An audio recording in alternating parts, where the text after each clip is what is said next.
On the morning of June 2, 2010, the tranquil countryside of Cumbria, in northwest England, was shattered by a horrifying spree of violence that would leave an indelible mark on British history.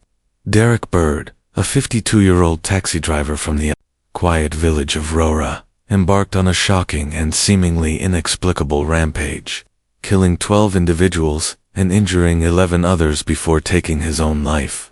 Bird, described by neighbors and acquaintances as polite, reserved, and even cheerful, had lived a largely uneventful life up to that point.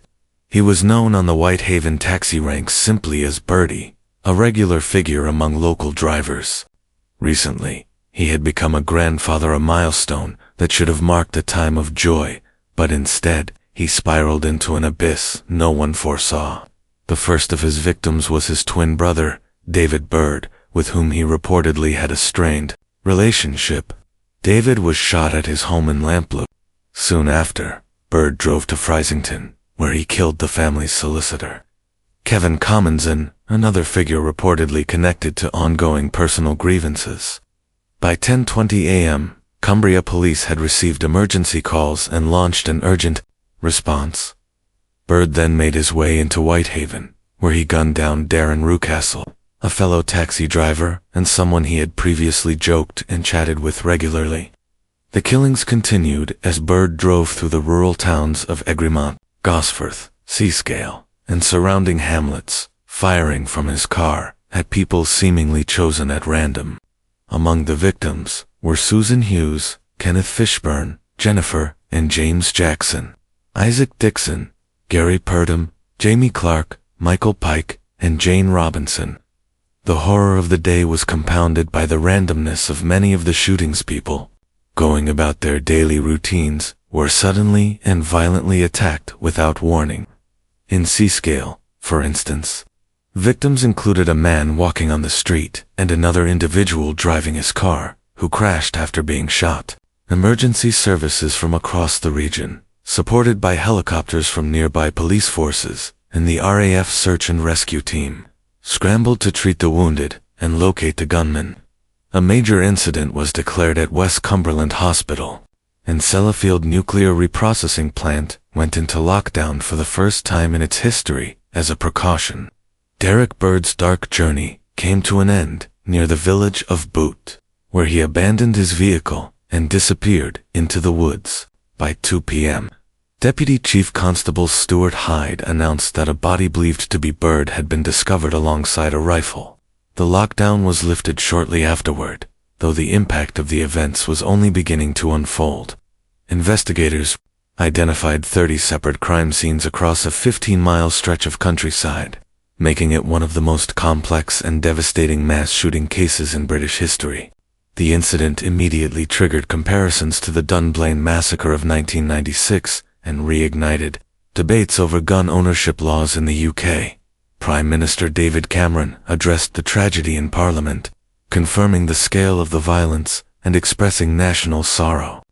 He, alongside Home Secretary Theresa May, visited the affected areas to meet grieving families and community members. The Queen also issued a statement, describing herself as deeply shocked, while Prince Charles visited Whitehaven to offer his support in person. Local MP Jamie Reid described it as the blackest day in our community's history. Media across the UK adjusted programming in light of the tragedy. BBC aired news specials, and ITV postponed multiple episodes of Coronation Street due to sensitive plot lines. Public figures such as Lady Gaga and comedian Frankie Boyle faced backlash for performances and comments deemed insensitive in the wake of the shootings.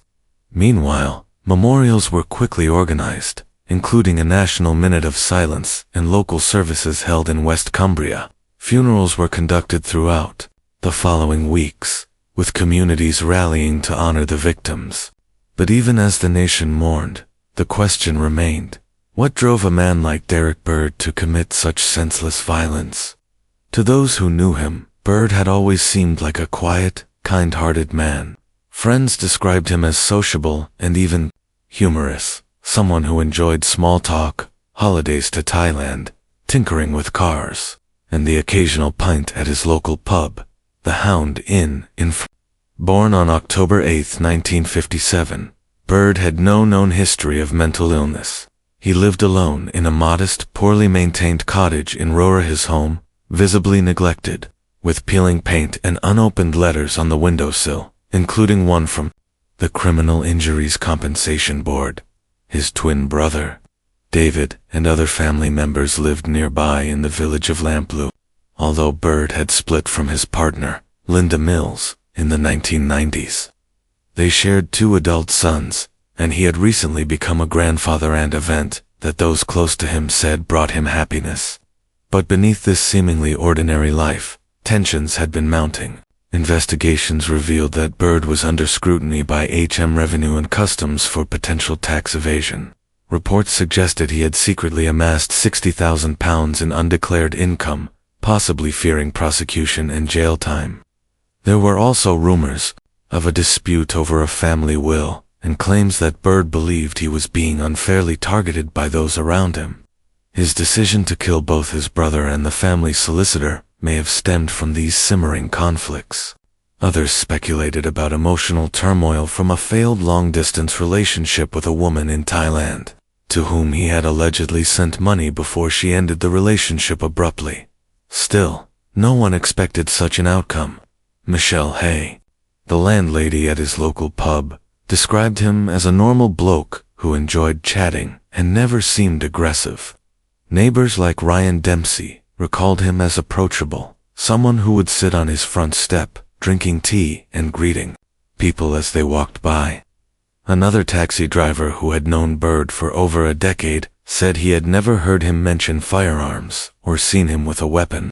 However, Bird had held a shotgun license since 1995 and a firearms certificate for a .22 rifle since 2007, both legally issued by Cumbria Police. Although Bird had a 1990 conviction for stealing timber from his former employer, Sellafield, resulting in a 12-month suspended sentence, it did not legally bar him from owning firearms under existing UK regulations. An independent review conducted later by Adrian Whiting of the Association of Chief Police. Officers concluded that Cumbria Police had followed appropriate procedures in granting the licenses, and nothing in Bird's background could have reasonably predicted his actions. On the day of the shootings, however, there were subtle signs that something was amiss. According to several neighbors, Bird appeared unusually withdrawn that morning. One individual noted that he seemed to look right through people, instead of acknowledging them, a marked change from his typically friendly demeanor. Despite this, no one could have foreseen the scale of the violence that would unfold.